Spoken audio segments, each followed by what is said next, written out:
So thank you for inviting me. And first, I would like to mention that everybody of us started a presentation with expressing of thanks to organizer, especially to Johan Dura. And also I would like to express my thanks, but also I would like to connect it with apologize that yesterday I had place here, but from several reasons, serious reasons, I was not able to be here in the beginning.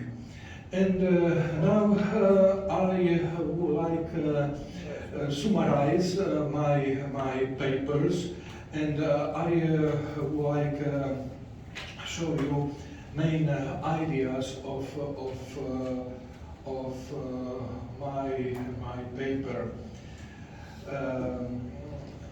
First, I would like introduce the structure and main purpose of my paper. The terms Homo religious and Homo Technicus are often placed in antagonistic positions, as if they threaten or obstruct the further development of man.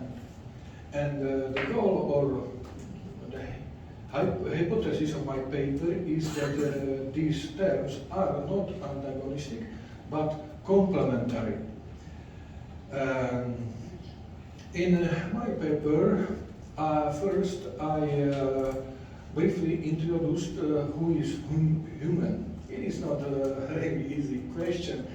Today was mentioned that we don't have what is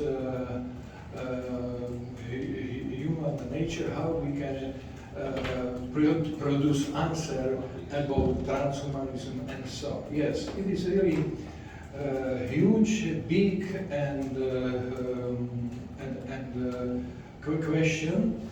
And I would like to introduce human being through culture. And maybe there is a question why I use this way, because culture is something typical for only for human. And in culture we can see also, according Werner Jaeger, free will, creativity, and idea of education, or better to say idea. And free will, creativity, and idea, we talk about free will, about creativity today, and also about education. But these things is also that which we can see in human life. And then I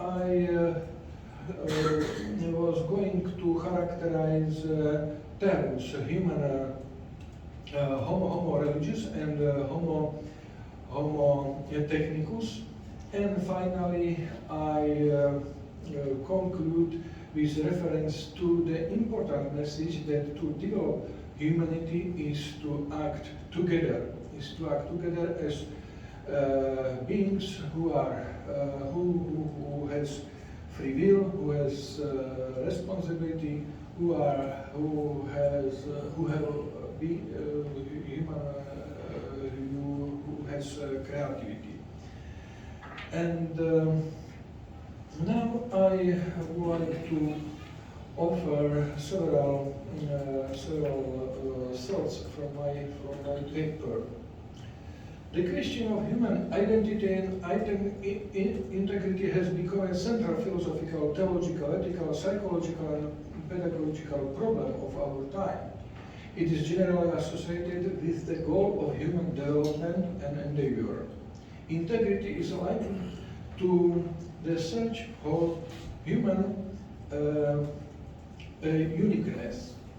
Human is on a journey towards his identity and integrity through life. We understood him as Homo ludens, Homo economicus, Homo politicus, Homo educans, Homo religious, etc., but also as Homo Technicus. Human is at the center of all reflection and endeavor. In his human being there are potential and foundations to become himself even with the help of education and training. His subjective personal substance is the identity of his own self. It represents a category of fundamental anthropological essence. In the dimension of authentic human being, the category of personal identity of human is related to his own being, self-definition, attribution of value structures, qualities and characteristics in the process of formation of his integrity. It is extremely difficult to draw a line between what is natural, universal and permanent about human and what is changeable or cultural. Human is composite of levels, each of which overlays those below it and support those above it. When these parts are taken as separate scientific levels, isolated from each other, it is difficult to reconnect them. Nor is there any way of precisely and demonstrably identifying the interrelationship that should link them.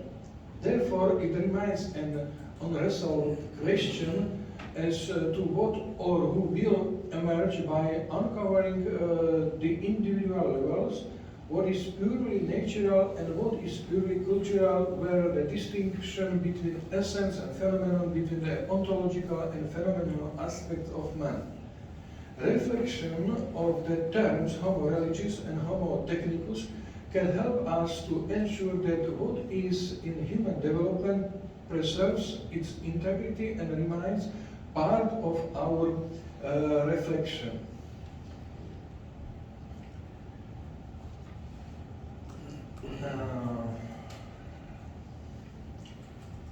Human beings are active beings, capable of transforming nature and adapting their environment through their activity. Human action does not only serve immediate biological goals and needs, it produces something extra, culture. Action is the principle that makes human, according to Gehlen, German philosopher and one founder of philosophical anthropology, the need of meaningful and creation active is anchored biologically as a compensation for his weak instinctual equipment. A man is an acting being able to transform nature by his or her activity and accommodate their environment. Human action does not serve only immediate biological goals and needs, yes, but they are very, very important in human life. Human seems to be, in comparison to animals, absolutely not specialized, having just a feeble instinctive endowment and insufficient specialization of organs. Therefore, Gehlen notes that humans are deficient beings. As an impoverished animal, a person is unprotected and vulnerable to nature. Culture becomes a second nature for a person, a principle of relief. Thus, man has been defined as a naturally cultural being. An important role in cultural reliefs has been played by speech being a critical breaking of immediacy, enable communication, planning, and all action. Gehlen metaphorically calls culture a nest built by humans in the center of the world. It includes institutions and social norms which should regulate the coexistence of people. Important topic of Gehlen's reflection also included technology, which is an integral part of human life in the nest. We are not able to live without technology. It is part of our life. Technology is unique, creative act and achievement of many human skills and our intellects. Technology is also a unique means used by people to conquer nature. Gehlen called the world of technology macro-human and included it among the characteristic feature of human nature itself. Human is a product as well as a creator of culture. Landman claims that non-specialization cannot be understood only as a cause of the development of specifically human features which should compensate for it, but it is also a consequence of this humanity itself. Man may and even must put his specialization aside because his life is based on different kind of endowment. He does not need it and it could be even obstructive. To a human being, Landman assigns two basic, closely interconnected characteristics signs, freedom and creativity. Let us mention the Renaissance thinker Pico della Mirandola, who perceived these two attributes as the most important and very essential aspect of a human being. Through these two aspects, we reach our essential nature as imago Dei. Creativity has been fully demonstrated by the creation of culture and the entire human world as the cultural world. And despite the variability and diversity of the historical and cultural phases of man, he finds this valid universality as the universal anthrophinum. In any culture and historical context, a person actualizes himself or herself through exercising his or her creativity, rational abilities, and through upbringing and training comes to be himself or herself. And several thought about Homo Technicus.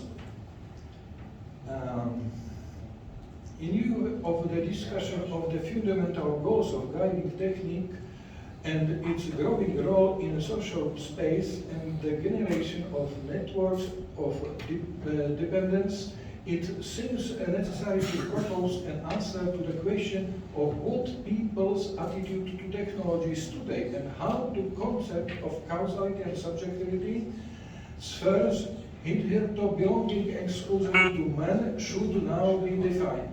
The fundamental purpose of a technique is for it to solve practical problems and carry out producers and produce products.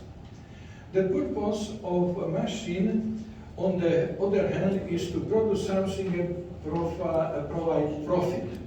The huge jump from tools to machines involved not only the increasing complexity of material devices, but also a change in people's attitude to technique. Yes. And I am skipping a lot of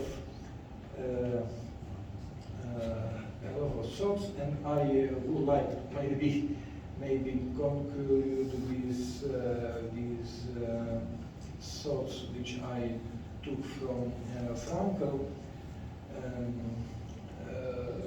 He wrote something like this, that Homo Religiosus and Homo Technicus are not antagonist terms, but are complementary terms that contribute to the integral development of human beings. They are terms that denote a uniquely human specificity and anthropic specificity that characterizes man as man. It is the term Homo Religiosus that expresses that no other, no living being questions its existence, its essence, or its place and meaning in the world. Only human asks questions.